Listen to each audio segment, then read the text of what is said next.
1984 में खींची गई यह तस्वीर नॉर्थ पोल की बर्फ की। दूसरी सेम जगह की तस्वीर यानी कि 2019 की। सिर्फ 40 सालों में नॉर्थ पोल का बर्फ बहुत ही तेजी से पिघल रहा है। अब यह लगभग हर 10 सालों में 12.2% की स्पीड से पिघल रहा है। इस पिघलते बर्फ को रोकने के लिए वैज्ञानिकों ने आर्कटिक रिफ्लेक्शन नाम का एक प्रोजेक्ट पर काम शुरू कर दिया है, जो कि मंगल पर इंसानों को बसाने जैसा ही एक मेगा प्रोजेक्ट है।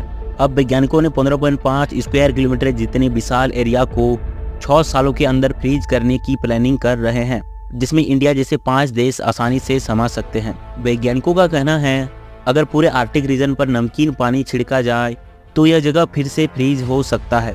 ग्लोबल वार्मिंग के मौजूद हालात को देखते हुए वैज्ञानिकों का ऐसा मानना है कि 2030 तक आर्कटिक रीजन का सारा बर्फ पिघल चुका होगा। नासा के एक रिसर्च में पता चला है अगर आर्कटिक रीजन का सारा बर्फ पिघल जाए 2030 के बाद गर्मी बहुत ही ज़्यादा बढ़ जाएगी। ऐसा उन्होंने एक सैटेलाइट इमेज के जरिए दुनिया के सामने पेश किया है।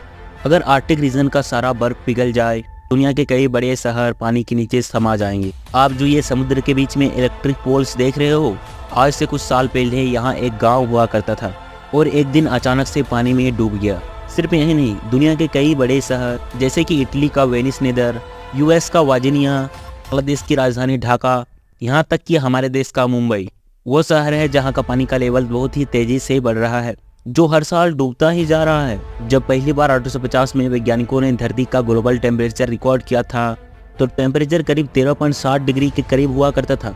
पर इसके बाद यूरोपियन ने इंडस्ट्री की शुरुआत की, साथ ही उन्होंने कंस्ट्रक्शन करी और मोटर इंजन बनाना चालू किया, जिसके बाद हर 10 सालों में धरती का एवरेज टेम्परेचर 6 डिग्री सेल्सियस तक बढ़ जाता है। साल 1982 के बाद जब इंडस्ट्रियलाइजेशन आम बात हो गई और चाइना, कोरिया, जापान और इंडिया जैसे देश भी इस रेस में दौड़ने लगे, तब धरती का एवरेज टेम्परेचर हर 10 सालों में 2 डिग्री सेल्सियस से बढ़ता चला गया।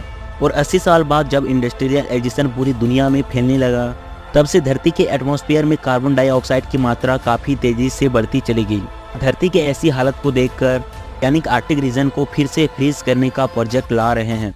ये प्रोजेक्ट हर जीव के लिए लाइफ सेविंग का एक मेगा प्रोजेक्ट होगा।